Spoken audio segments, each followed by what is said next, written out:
vaccine is coming out soon. I won't be talking about it, but I will tell you about the company behind it. The UK government has purchased 30 million doses of COVID mRNA vaccine from a company called PFIZER. The vaccine is due to be delivered in November, with the potential of 100 million doses by the end of the year and 1.3 billion doses next year. News just out. PFIZER says it could be ready to apply for emergency use authorization for its COVID-19 vaccine candidate by late November. It won't be mandatory at the beginning, but judging from the large orders, a gradual plan will be implemented to persuade and incentivize people to take the vaccine and put restrictions on people that don't, along with shaming campaigns. I want to tell them that their decision, they need to understand, will not affect only their lives, which at the end of the day, it is their judgment, but will affect the lives of others. Because if they don't vaccinate, they will become the weak link that will allow this virus to replicate. Some will say that this is conspiracy theory, so let's just stick to the facts. The government trusted PFIZER to vaccinate the British people, so it's logical to want to inquire into the company's track record in safety and ethics. After all, they must be trustworthy in fighting for humanity, right?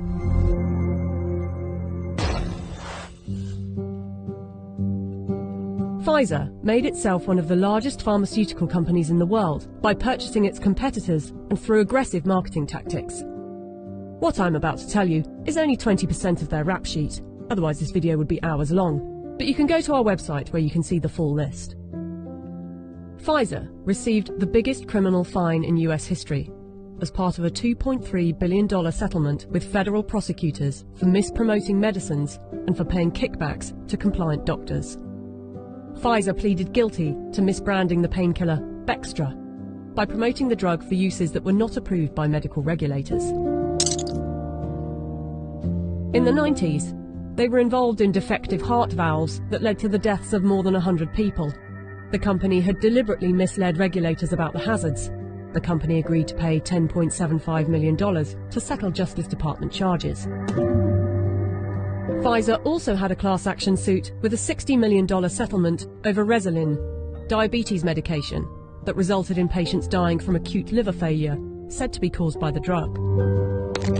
In the UK, they have been fined nearly £90 million by the UK's competition watchdog for unfair pricing to the NHS after hiking up the cost of an anti-epilepsy drug by 2,500%, charging the taxpayer an extra £48 million than the actual price, which is $2 million per year.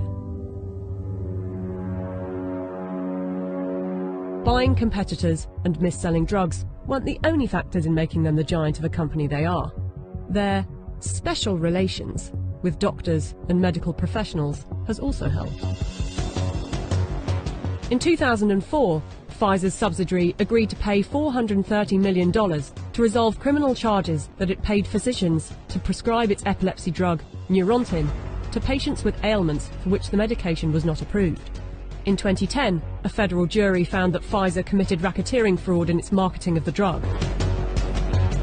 PFIZER disclosed that during a 6-month period the previous year, it had paid $20 million to some 4,500 doctors and other medical professionals for speaking on the company's behalf.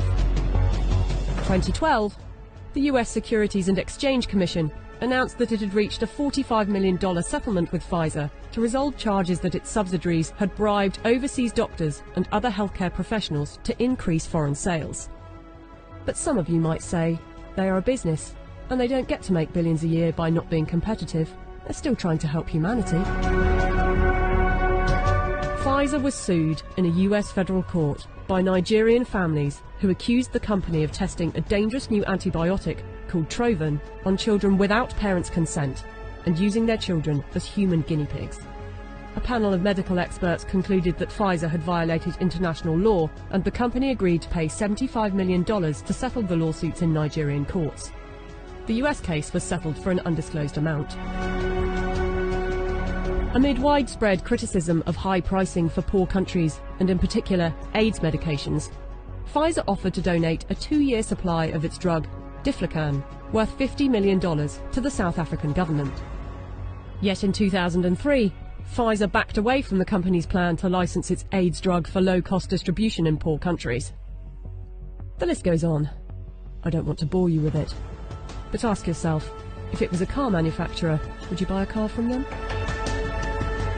We plan to honor our history, and we will only bring to the world a vaccine that has been proven safe and efficacious. If Pfizer is trustworthy enough to be given one of the keys to vaccinate the population with something that was knocked up in a few months, and with such a track record for safety and ethics, I know what I think.